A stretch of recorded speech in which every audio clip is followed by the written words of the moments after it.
13 ka mga stalls ang isa ka commercial establishment sa Banwa sang Santa Barbara, Iloilo, gintupok sang kalayo. Si Darren Marie Sarmiento nakatutok.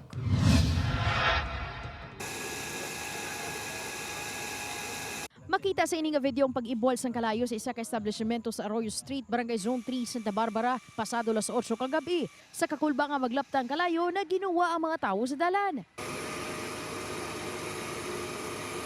Ang ini nga babae nga nagapanag-iya sang isa ka stall, tuma ng paghilibion sang makita nga ginlamon sang kalayong iya mga baligya.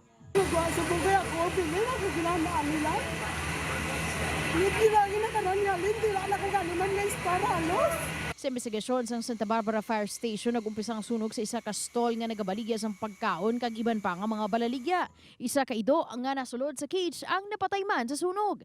Ginalantaw nga posible problema sa linya sang kuryente ang gintunaan sang sunog. Ang structure is made up of may concrete, tapos ang nagkakailador, roll up. Ang establishmentong ginapanagiyahan ni Wilfredo Sindico, ginabanta nga naglabot sa 1.5 million pesos ang halit nga ginbilin sang sunog. Balita halin sa Banwa sa Santa Barbara, Darren Marie Sarmiento, 1 Western Visayas.